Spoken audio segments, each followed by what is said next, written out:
오늘 준비한 이 말씀은 예언하는 두 증인이라는 주제를 가지고 말씀을 드리겠습니다. 자, 먼저 계시록 11장 3절입니다. 내가 나의 두 증인에게 권세를 주리니 저희가 굵은 베옷을 입고 1260일을 예언하리라. 이는 이 땅의 주 앞에 섰는 두 갈라나무와 두 촛대니. 여기 보시면은 두 증인, 두 갈라나무, 두 촛대는 신구약 성경을 의미합니다. 그리고 계시록 11장 2절입니다. 성전 바깥 마당을 측량하지 말고 그냥 두라. 이것은 이방인에게 주었은즉 그들이 거룩한 성을 42달 동안 짓밟으리라. 이 거룩한 성 42달, 한때 두때 반때 1260일 다 같은 기간을 의미합니다. 이 예언적 기간 환산법은 이를 1년으로 원칙해서 계산해서 우리가 해석합니다. 그래서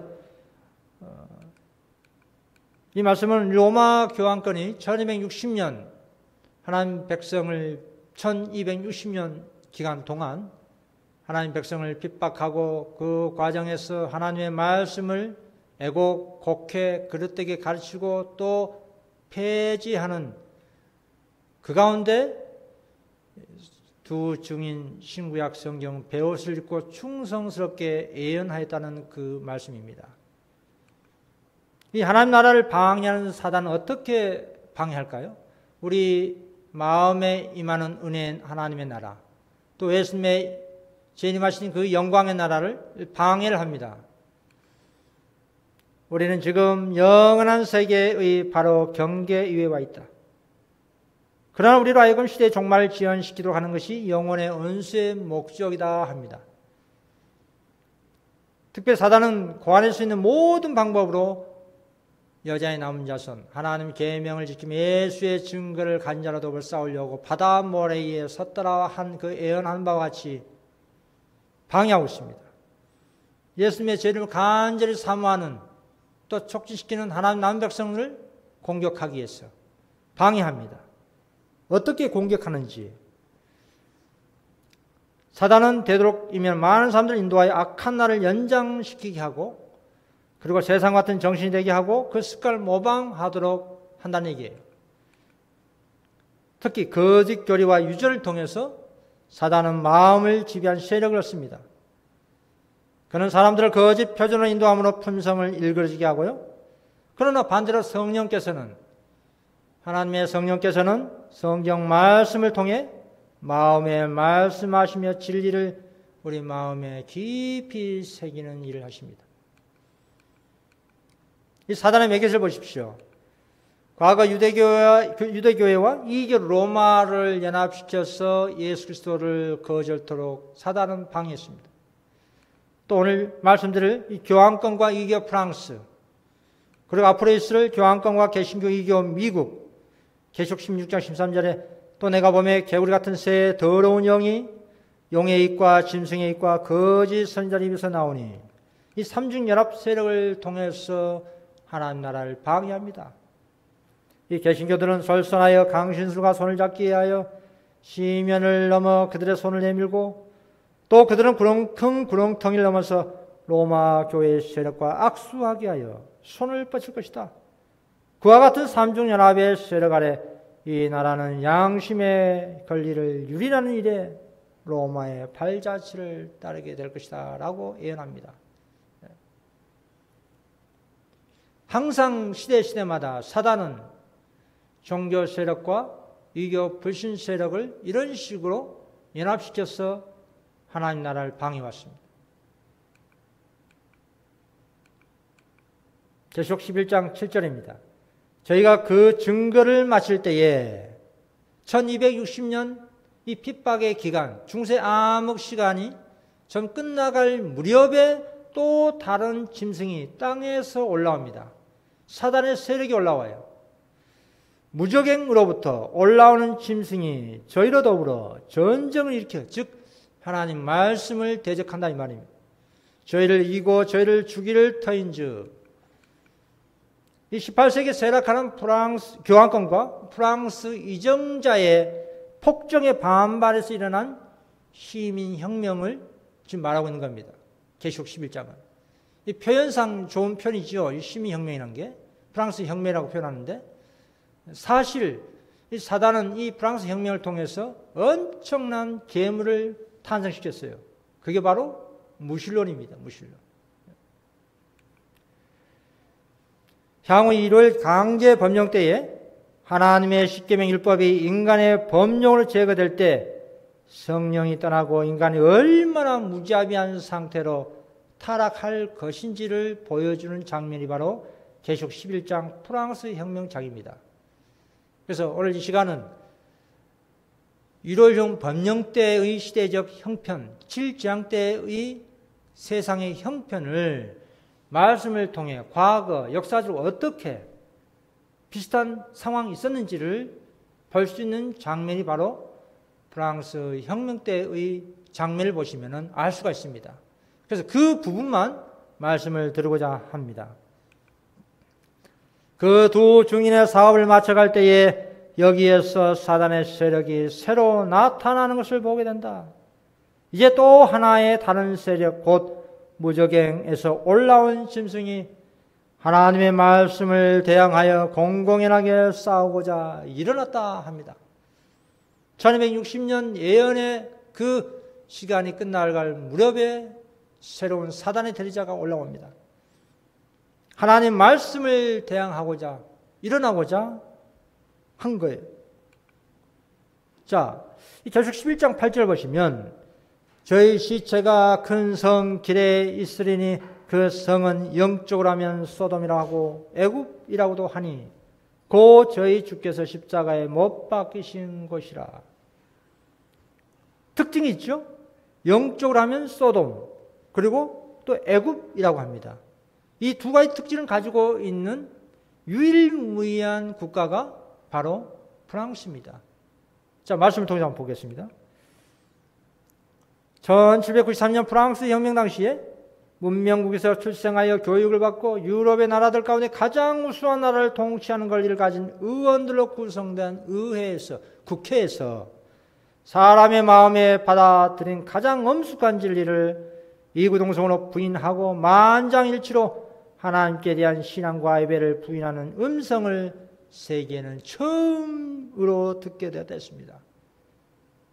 국회의원들이, 법을 많은 입법기관에서 이정자들이, 입법자들이 하나님 없다 라는 법을 만드는 거예요.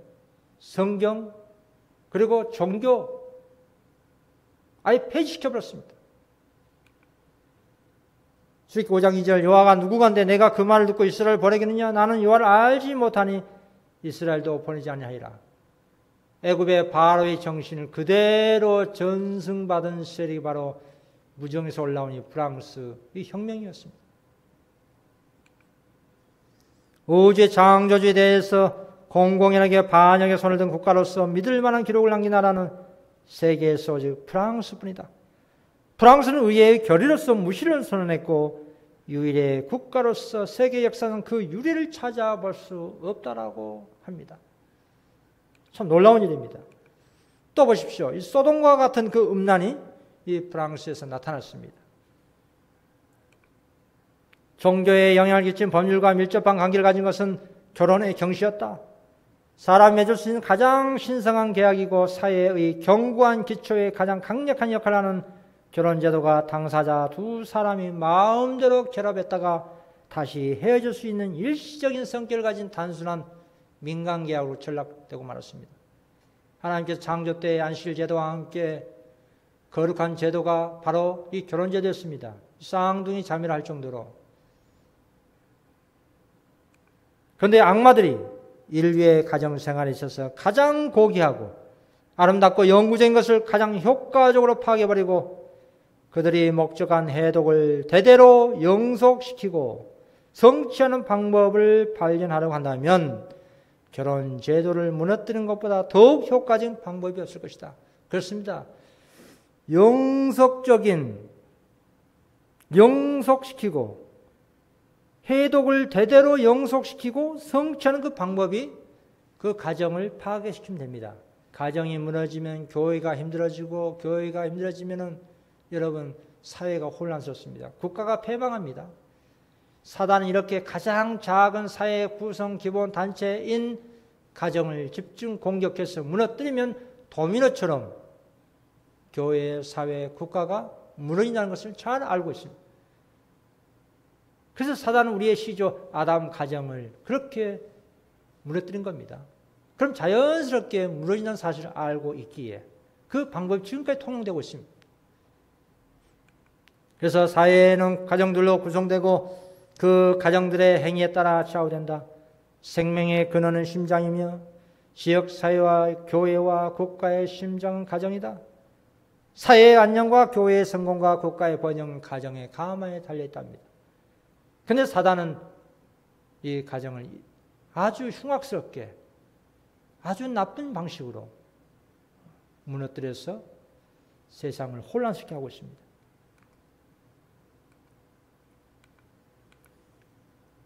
이 프랑스 이 혁명 때의 그 상황을 지금 보고 있는 겁니다.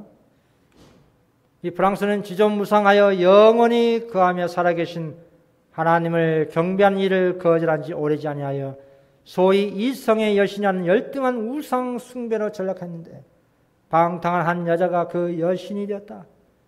그러나 그 일은 국민의 대표적 집회에서 행정 및 입법의 최고의 권위에 의하여 결정되었던 것이다. 여러분, 하나님을 무시해버리고요, 한 이성, 여인을, 무희, 춤추는 여인을 공적인 경배의 대상으로 삼아버렸습니다. 그것도 법으로. 보십시오. 프랑스 국민의회는 그 여자를 그들이 숭배하기에 가장 적합한 이성이라고 하여 그에게 공적인 경배를 했다 합니다.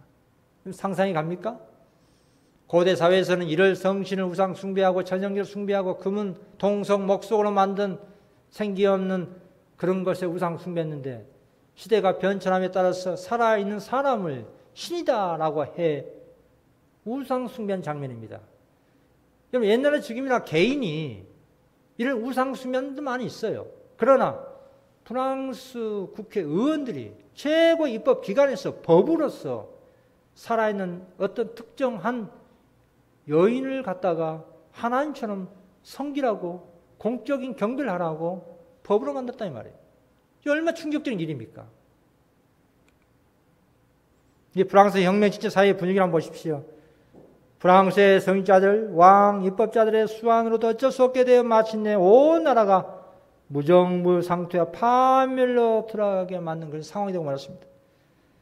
이런 부자들은 가난한 자를 핍박하고 특히 그 당시에 가난한 자들은 있는 자들 위해서 밤낮으로 일하고 세금을 바치고 그리고 서민들은 굶어 죽어가고 그럼에도 불구하고 그동안 불쌍한 사람들을 핍박하고 여러분 신앙인들을 가차없이 죽이고 그런 무자비한 그런 상황이었습니다. 여기 보십시오. 여러 세기 걸쳐서 나타난 귀족들의 탐욕과 방탕은 농민들을 약탈하고 착취하게 이르렀다. 교회와 국가를 유지하기 위한 부담은 중류와 하류 계급에서 부담했습니다. 그들에게는 집권자와 성직자들로부터 많은 세가 부과됐습니다. 농부들의 생활은 실로 끊임없는 수고와 말할 수 없는 비참한 생활 그 자체였습니다. 특히 각 세기를 통해서 자행된 잔인무도한 일 중 가장 끔찍스러운 그 만행이 바로 성 바돌로메 제일대 학살입니다. 7만 명이나 죽었습니다. 하나님이 늘어가는 신실한 그 신도들을 7만여 명이나 죽였습니다. 2달 동안. 계시록 11장 8절 저희 시체가 큰 성길에 있으리니 그 성은 영적으로 하면 소돔이라고 하고 애굽이라고도 하니 곧 저희 주께서 십자가에 못 박히신 곳이라. 백성들과 족속과 방언과 나라 중에서 사람들이 그 시체를 사흘 반 동안을 목도하며 무덤에 장사하지 못하게 하리로다. 그럼 시체가 큰 성길에 있으리니 했습니다. 이 당시에 성경책을 산더미같이 길가에 쌓아놓고 불태워버렸습니다. 또 실제로 말씀 그대로 얼마나 많은 사람들이 매일같이 죽어나갔으면 이렇게 산더미같이 쌓아오는 거예요, 시체를. 이 분노한 대중들은 자신이 학대받은 것 때문에 복수하기로 결심했어요. 백성들은 더 이상 참을 수가 없었습니다. 그래서 자신이 압제받은 그 똑같은 그 핍박을 동일하게 그 지배계층에게 가했던 겁니다. 이 왕과 성직자들, 귀족들, 이들은 가차없이 백성들로 하여금 죽임을 당했습니다. 그들은 왕을 처형함으로 한층 더 자극됐다고 그랬죠. 왕에게 사형 선고를 내린 자는 또 오래지 않아 또 왕의 뒤를 이어서 단두대로 끌려가 죽이고 죽임을 당하고 서로 죽이고 이런 일들이 일반사였어요. 그러나 프랑스는 드디어 하나의 거대한 수라장이 되고 말았습니다. 피차에 서로 물고 뜯는 일밖에 아무것도 없는 시보였습니다. 서로 싸우는 군중들, 분노, 격정, 온 세상을 흔들어 놨습니다. 온 나라가 이 같은 참상을 당한 것 외에도 또 서로 전쟁까지 했습니다. 안에서는 국민들끼리 싸우고 물고 뜯고 죽이고 또 남의 나라와 또 전쟁하고 한마디로 성령이 없는 그런 시대였습니다. 무정부 상태, 그런 상태였습니다. 얼마나 많은 사람들이 길가에 죽어 산더미가 쌓여 있었으면 새들이 그 시체를 뜯어먹고 있었습니다. 이 같은 일이 10년이라는 세월 동안 무수한 사람들이 살육당한 사건이 프랑스의 혁명 때 사건이 있습니다. 이제 성경과 하나님 존재를 부정하는 이 무신론이 탄생된 겁니다. 이 로마교는 왕들과 지배 계급의 질투심을 이용해서 백성들을 노예 상태로 만들려고 했던 것이 본래의 로마 교황의 정책이었습니다. 그런데 그 의도와 달리 백성들이 무자비한 폭도들이 되고 말았어요. 혁명가가 되고 말았습니다. 이교도가 되고 말았습니다. 노예처럼 순종하는 그런 것이 아니라 도리어 자신들이 박해받은 그 원한 때문에 성직자 그리고 이정자 그 지배 계층의 사람들에게 달려들어 복수했다 이 말이에요. 그러니까 로마의 정책과 정반대 아닙니까 이게? 보십시오. 로마교는 자기의 교리를 맹종하는 대중을 만들기는커녕 그들을 이교도와 혁명가들로 만들어버렸다. 그들은 로마교를 성직자의 정책이라고 멸시해버렸습니다. 이 같은 이유는 로마교가 하나님의 품성을 그릇되게 나타내고 하나님 말씀을 곡해, 애곡, 또 폐지 이런 형태로 가르쳤기 때문에 결과도 마찬가지로 자기들에게 해가 되어서 돌아온 겁니다. 결국은 무신론이 탄생된 거예요. 신은 없다. 성경과 하나님을 다 부정해버린 사태. 무신론 사태가 일어난 거예요. 이 프랑스 혁명이라는 이유는 로마교가 성경을 애곡해서 거짓 교리와 인간의 유전으로 가르쳤기 때문에 나타난 결과입니다. 여러 세기 동안 프랑스에서 계속하여 온 성경에 대한 투쟁은 프랑스 혁명으로 그 절정을 이루었다. 그처럼 무서운 혁명이 일어난 것은 로마교가 성경을 억압함으로, 즉 두 증인을 억압함으로 초래된 당연한 결과에 불과했습니다. 그 혁명은 법안권의 시책이 실천된 결과를 보여주는 가장 현저한 실력이고 천년 이상 로마 교회의 교훈의 경에 무엇인지 보여주는 그런 예증이었습니다. 그래서 악을 제지하시는 하나님의 성령이 결국 백성들을 떠나가 버렸습니다. 그래서 악은 성숙해지고 온 세계는 고의적으로 빛을 거절한 그 결과가 어떠한지를 목도할 수밖에 없었습니다. 성경은 의로 교육하기에 유익합니다. 이 프랑스 통치자들은 이 치명적인 정책의 결과, 즉 로마교의 그 가르침의 정책, 이걸 보지 못했어요. 성경의 교훈은 어떻습니까? 공평, 절제, 진리, 평등, 자의 원칙들은 백성들의 마음에 심어줄 것이었는데 그러한 미덕들은 국가를 번영케 하는 유일한 초석이다 했습니다. 어느 나라로 영화롭게 하고 그 보호자가 공의로 말미암아 굳게 섬이라. 의의 공연은 화평이요 의의 결과는 영원한 평안과 안전이라. 여러분, 하나님의 율법을 참으로 마음으로 또 순종한 사람은 이 세상의 법도 순종하게 되어 있습니다. 물론 하나님 법과 세상의 법이 서로 충돌될 때는 당연히 하나님 백성들은 하나님의 법에 충성해야 됩니다. 그게 앞으로 다가올 짐승의 표 1월 법령 때에 전 세계적으로 시험받을 그런 사건이 기다리고 있습니다. 디모데후서 3장 15, 17절 또 내가 가로서부터 성경을 알았나니 성경 능히 너로 하여금 그리스도 예수 안에 있는 믿음으로 말미암아 구원에 이르는 지혜가 있게 하니라. 모든 성경은 하나님의 감동으로 된 것으로 교훈과 책망과 바르게 함과 의로 교육하게 유익하니 이는 하나님의 사람으로 온전케 하며 모든 선한 일을 행하게 온전케 하려 함이라. 결국 높이받는 두 증인의 그 모습을 보십시오. 결국은 핍박을 받았지만 결국에는 다시 회복된 장면입니다. 11장 계속 11장 11절에 3일 반 후에 하나님께로부터 생기가 제 속에 들어가 저희 발로 일어서니 구경하는 자들이 크게 두려워하더라. 하늘로부터 큰 음성이 있어 이리로 올라오라 함을 저희가 듣고 구름을 타고 하늘로 올라가니 저희 원수들도 구경하더라. 어떤 사건이 있었습니까? 이때 이 프랑스 의회가 성경과 종교를 폐지했던 그 기간이 1793년에서 1797년까지 3년 반이었습니다. 그러니까 3년 반 이후 프랑스 의회가 성경과 종교를 폐지했던 그 법을 다시 폐지해서 종교와 성경을 다시 회복시켰다 그 말입니다. 그러니까 이후에 어떤 또 일이 일어났습니까? 1804년에는 영국 성서공회가 조직되고 그리고 또 미국 성서공회가 창설되고 그 이후로 수많은 각 나라의 방언으로 성경이 번역되어 출판되고 지금까지 이르렀습니다. 역사는 또 반복됩니다. 계속 13절 15절에 저가 건세를 받아 그 짐승의 우상에 생기를 주어 그 짐승의 우상으로 말하게 하고 또 짐승의 우상에게 경배하지 아니한 자는 몇진 다 죽이게 하더라. 인간의 법으로 하나님 법 대신에 세상에 펼쳐질 때 사람들이 강요할 때 결국은 프랑스 같은 그런 동일한 역사가 반복될 것을 예시해 주고 있습니다. 이 짐승 우상은 자기의 교리를 강요하게 하여 국권에 도움을 구하며 생겨나게 될 배교한 개신교들의 단체를 나타냈습니다.